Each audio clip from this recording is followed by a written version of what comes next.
Il est tout juste 19h heure d'Alger. Vous regardez Al24 News. Merci de nous rejoindre pour cette édition de ce mardi 19 mai 2026. Tout de suite, les titres de l'actualité. Cessez-le-feu Moyen-Orient, l'Iran crée un nouvel organisme sur le détroit d'Ormuz et refuse de céder face à Washington. Les détails dans ce journal.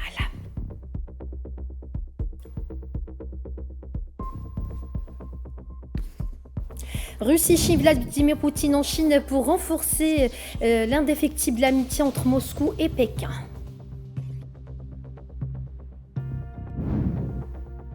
Algérie-Tchad, le président algérien Abdelmajid Tebboune reçoit un appel téléphonique du maréchal Mahamat Idriss Déby Itno, président de la République du Tchad.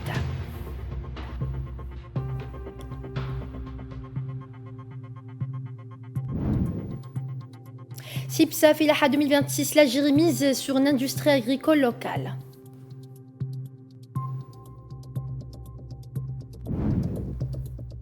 Et puis santé, l'Algérie honorée par l'OMS après l'éradication du trachome.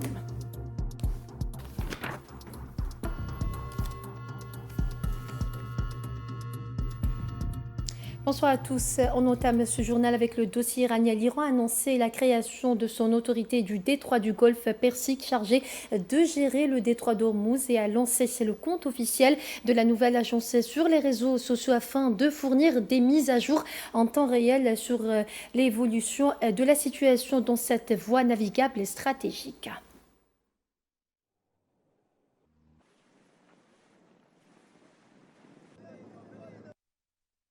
Et dans des déclarations rapportées mardi par les médias iraniens, le président iranien Massoud Pezeshkian a expliqué qu'il ne voyait aucune logique à refuser de mener des discussions avec Washington pour mettre fin à la guerre. Il a souligné l'importance de dialoguer de manière rationnelle pendant les négociations afin d'obtenir, selon ses termes, des réponses rationnelles.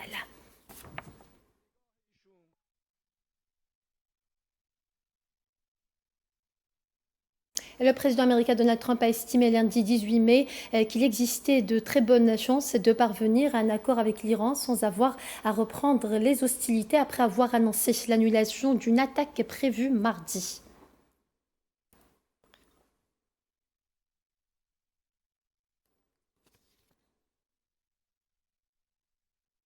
Ayant affirmé que ses forces armées sont prêtes à riposter de manière fulgurante et globale à toute nouvelle agression malgré l'accord de cessez-le-feu au Moyen-Orient. Le général Ali Abdoulaye prévient qu'une nouvelle erreur adverse entraînerait une réponse bien supérieure aux affrontements passés.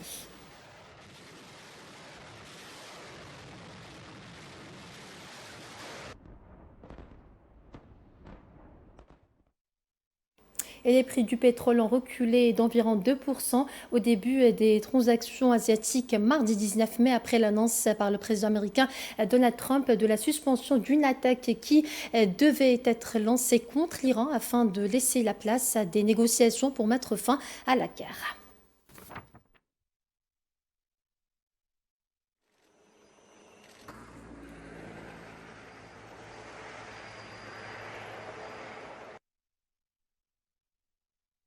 Et au Liban, le bilan de l'agression sioniste contre le pays s'élève à 3020 martyrs et 9273 blessés depuis le 2 mars 2026, a annoncé lundi le ministère libanais de la Santé dans un communiqué relayé par l'agence de presse libanaise. L'entité sioniste poursuit ses attaques contre le sud du Liban en violation de la trêve entrée en vigueur depuis le 17 avril 2026.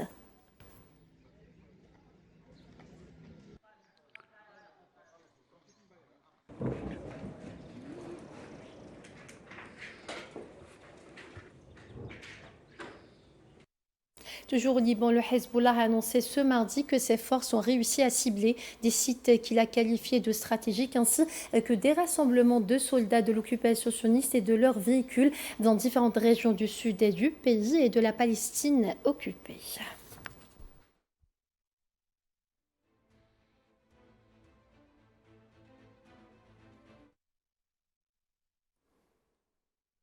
Et toujours au Liban, des engins lourds ont continué mardi 19 mai à dégager les décombres des bâtiments endommagés ou détruits pendant la guerre entre l'entité sioniste et le Hezbollah avant l'annonce d'un cessez-le-feu le 16 avril 2026.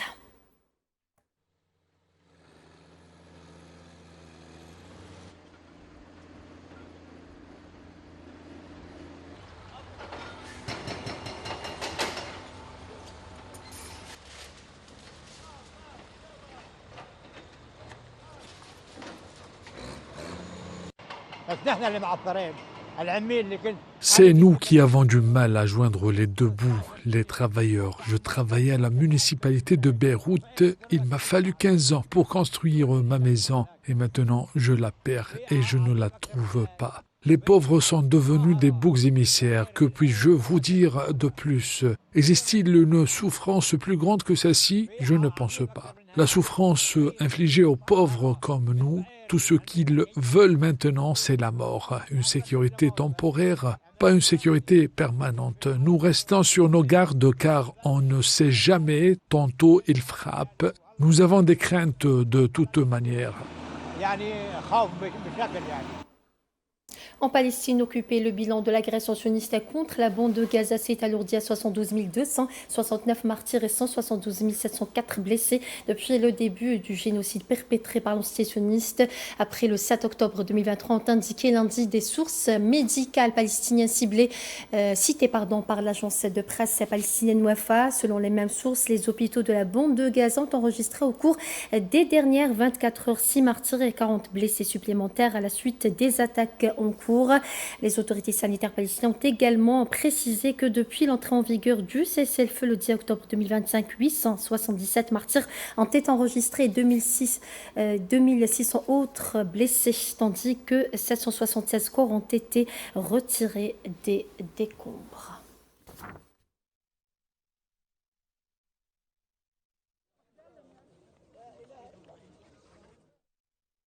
Et des participants à la flottille de la résilience mondiale ont confirmé que 10 navires continuent de naviguer vers Gaza afin de briser le blocus imposé à cette terre palestinienne. Les organisations du flottille d'aide à destination de Gaza ont déclaré mardi 19 mai que les forces d'occupation sionistes avaient intercepté 47 de leurs bateaux dans l'est de la Méditerranée et que 4 navires naviguaient encore vers l'enclave.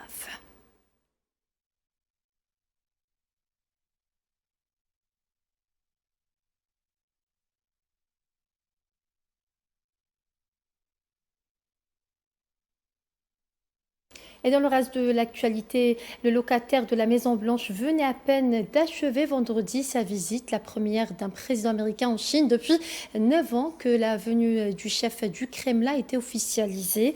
Vladimir Poutine et Xi Jinping ont discuté ce mardi des moyens de renforcer le partenariat stratégique bilatéral et d'échanger leur opinion sur les grandes questions internationales et régionales, selon la présidence russe.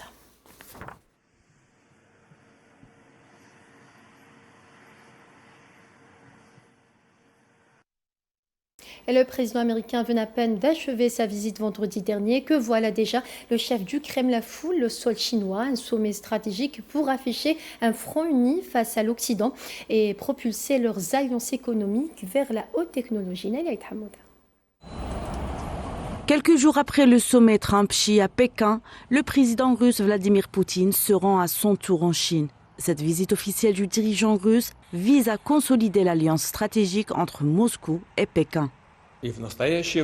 Aujourd'hui, les relations russo-chinoises ont atteint un niveau véritablement sans précédent. Leur caractère exceptionnel se reflète dans un climat de compréhension et de confiance mutuelle, un engagement à poursuivre une coopération gagnant-gagnant et équitable, à mener un dialogue respectueux et à se soutenir mutuellement sur les questions touchant aux intérêts fondamentaux des deux pays, notamment la protection de la souveraineté et de l'unité de l'État.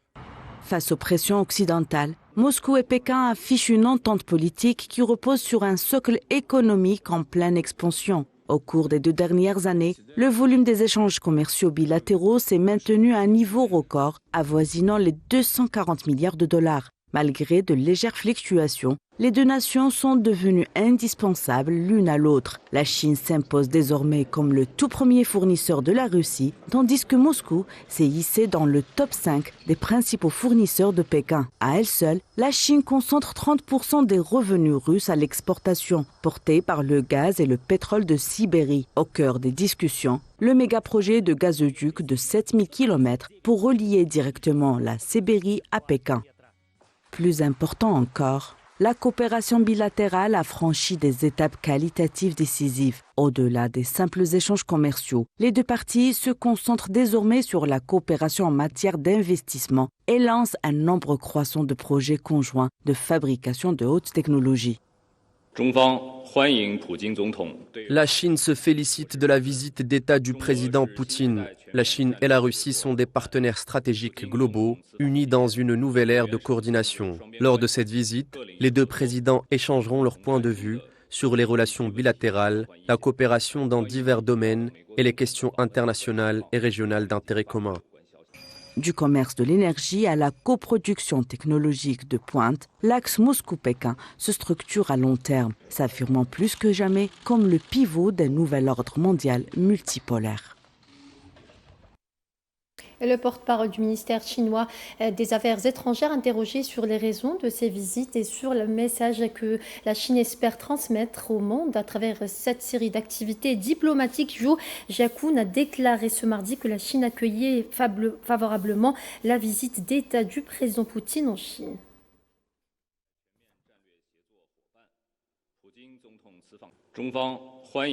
La Chine se félicite de la visite d'État du président Poutine. La Chine et la Russie sont des partenaires stratégiques globaux unis pour une nouvelle ère. Lors de cette visite, les deux présidents échangeront leurs points de vue sur les relations bilatérales, la coopération dans divers domaines et les questions internationales et régionales d'intérêt commun. Concernant la visite du président Trump, nous avons déjà communiqué les informations nécessaires. Et en Russie, le ministère de la Défense a annoncé la tenue d'exercices militaires à grande échelle sur les armes nucléaires qui dureront 3 jours et impliqueront le déploiement de milliers de soldats ainsi que de nombreuses pièces et unités militaires. Dans un communiqué publié ce mardi, les manœuvres ont été qualifiées de routinières, se déroulant dans un contexte d'escalade des tensions mondiales, soulignant que plus de 64 000 personnes et plus de 7 800 unités d'armes et d'équipements militaires spéciaux participeront aux exercices nucléaire.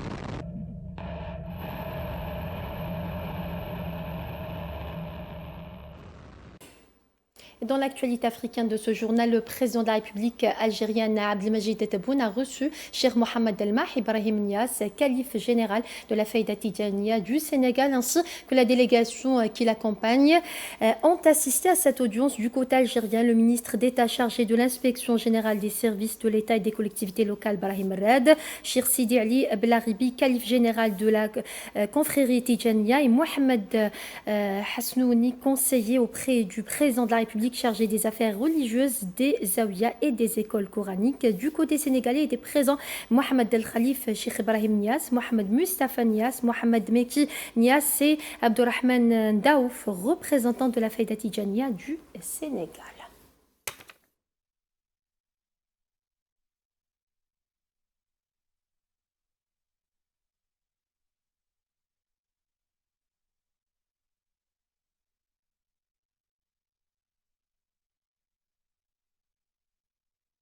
Et le président de la République algérienne, Abdelmajid Tebboune, a reçu mardi un appel téléphonique du maréchal Mohamed Idriss Déby Itno, président de la République du Tchad, au cours duquel ils ont évoqué les différents projets de coopération entre les deux pays et l'échange de visites entre les délégations ministérielles en vue de suivre la mise en œuvre de ces projets sur le terrain, conformément à ce qui a été convenu par les deux présidents, indique un communiqué de la présidence de la République algérienne.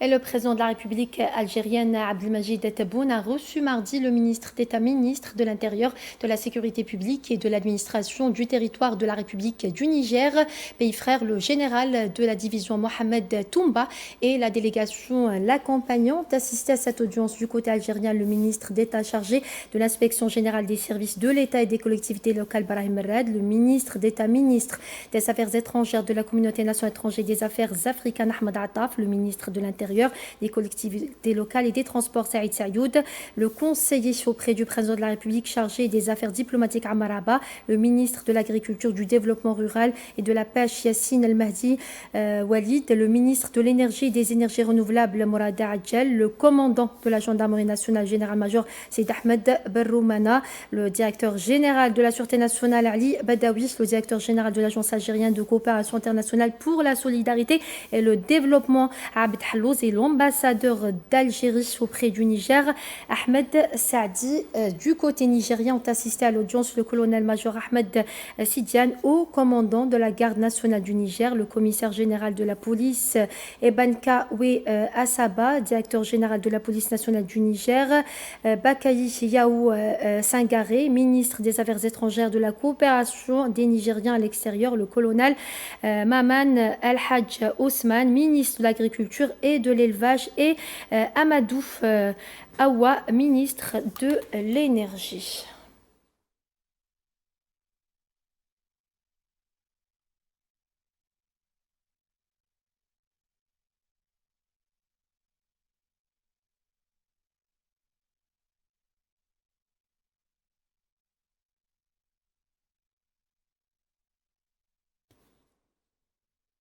Et le ministre d'État, ministre des Affaires étrangères, de la communauté nationale à l'étranger, des Affaires africaines, Ahmed Attaf, a reçu ce mardi au siège du ministère à Alger le ministre des Affaires étrangères, de la coopération et des Nigériens à l'extérieur du Niger, Bakary Yaou Sangaré, qui effectue une visite officielle en Algérie au sein d'une importante délégation. À cette occasion, Ahmed Attaf a eu un entretien tête-à-tête avec son homologue nigérien, suivi d'une séance de travail élargie aux membres des délégations des deux pays. Les entretiens entre les deux ministres ont permis de procéder à une évaluation approfondie et globale des démarches concrètes entreprises afin de mettre en œuvre les décisions prises par les dirigeants des deux pays, le président de la République algérienne Abdelmadjid Tebboune et le président Abdurrahman Tiani, lors de leurs entretiens à Alger en mars 2026.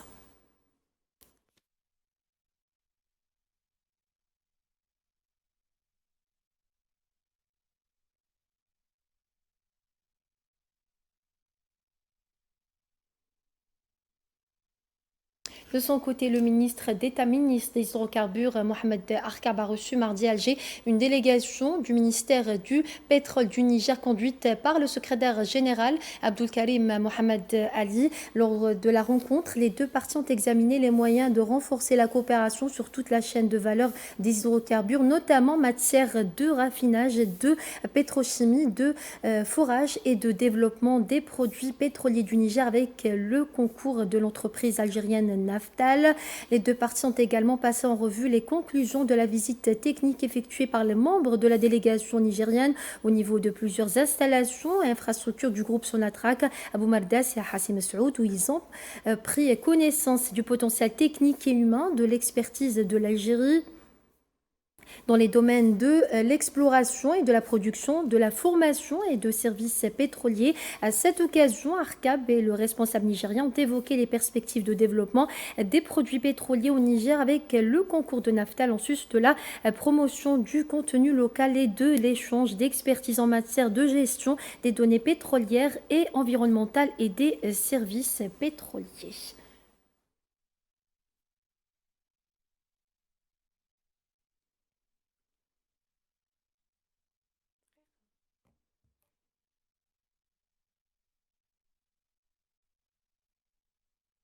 Toujours en Algérie, le général d'armée Saïd Chingreha, ministre délégué auprès du ministre de la Défense nationale, chef d'état-major de l'armée nationale populaire, a entamé mardi une visite de travail et d'inspection en 5e région militaire, indique un communiqué du ministère de la Défense nationale. La visite a débuté depuis le siège du commandement de la région à Constantine, où après la cérémonie d'accueil donnée par le général-major Nourdine Hambli, commandant de la 5e région militaire, le général d'armée a observé un moment de recueillement à la mémoire du chéri des héros 0 du l'UNICEF, dont le siège du commandement de la région porte le nom. À cette occasion, il a déposé une gerbe de fleurs devant sa stèle commémorative et récité la Fatiha du Saint-Coran à sa mémoire et à celle des valeureux Chouhada, note le communiqué. S'en est suivi une rencontre d'orientation avec les cadres et les personnels de la région. Le général d'armée a prononcé une allocution qui a été suivie par visioconférence par l'ensemble des personnels de la 5e région militaire et dans laquelle il a souligné la détermination de l'armée nationale populaire à poursuivre le processus de consolidation de ses capacités militaires et d'élévation de sa disponibilité opérationnelle de manière à remplir pleinement ses missions constitutionnelles.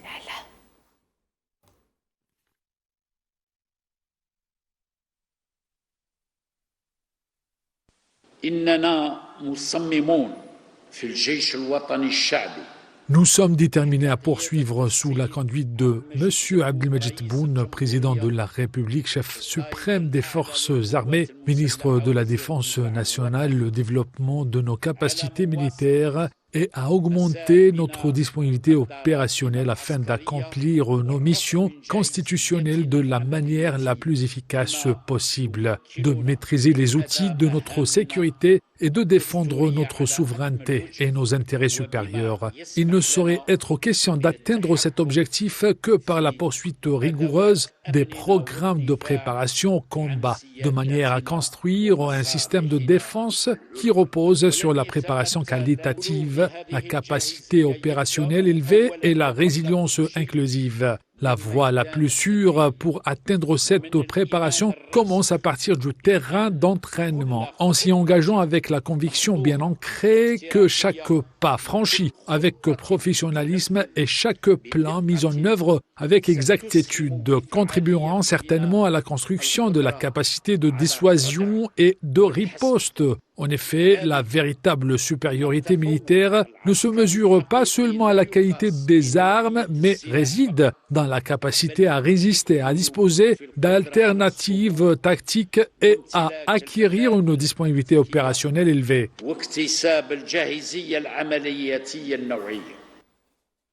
Au Palais des Expositions de la SAFEX Alger, le plus grand salon agricole d'Afrique du Nord connaît une transformation radicale.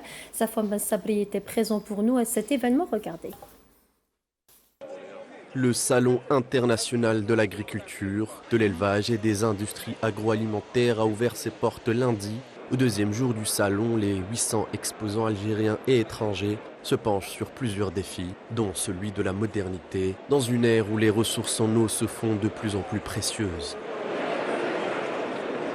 Le ministre de l'Agriculture a montré la voie à suivre hier. L'agriculture doit plus que jamais s'orienter vers la numérisation. Dans ce sillage, plusieurs start-up ont choisi la voie de la modernité associée à la culture de la terre. Les engrais qui viennent du poisson vont fertiliser la salade. D'accord ? Et l'eau des salades, elle revient vers nos bassins de poissons. Et on a parlé, c'est un système intelligent parce qu'on va associer un système intelligent qui va nous calculer, qui va nous donner l'information réelle, précise, par rapport au pH, par rapport à la chaleur, la température de l'eau, par rapport à la clarimétrie de l'eau, donc tout ça.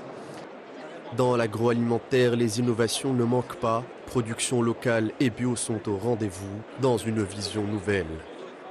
On est issu de l'incubateur de l'Université de Beira, on est spécialisé dans le développement d'une gamme de compléments alimentaires à base de lait de chamel. Et on a développé 4 produits et tous les ingrédients qu'on a utilisés, c'est des ingrédients locaux, algériens. Et aussi tous les ingrédients, bien toute la production, bien tout le produit, c'est des produits bio et naturels. Et aussi on a développé 2 formes, la forme en poudre et la forme des gélules. L'édition se caractérisera par une remise de prix, l'organisation pour la première fois d'un village dédié aux start-up et la signature de plusieurs conventions. Autre information de ce journal, les autorités de sécurité espagnoles à Ceuta ont réussi à déjouer 2 opérations de contrebande de hashish en provenance du Maroc vers la péninsule ibérique, ce qui remet au premier plan le rôle croissant du royaume en tant que source principale de poison qui alimente les réseaux criminels en Europe. Selon des sources médiatiques espagnoles, les éléments de sécurité ont arrêté 3 personnes après la saisie de près de 24 kg de hashish qui étaient dissimulés à l'intérieur de 2 véhicules.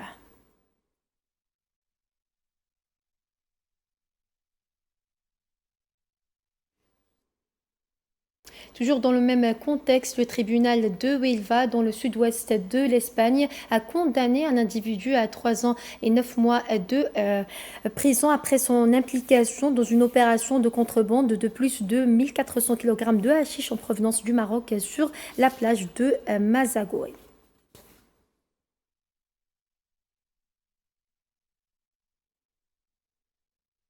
Et on termine ce journal avec l'image du jour. Dans le cadre des travaux de la 79e session de l'Assemblée mondiale de la santé tenue ce mardi à Genève, l'Algérie a été honorée par l'OMS après l'éradication du trachome. Le directeur général de l'Organisation mondiale de la santé, Tedros Adhanom Ghebreyesus, a remis un diplôme au ministre algérien de la Santé, Mohamed Sadiq Aït Masoudan, témoignant des efforts fournis par l'État algérien qui a réussi, grâce à la politique qu'il mène depuis des décennies, à enregistrer une amélioration notable de ses indicateurs de santé.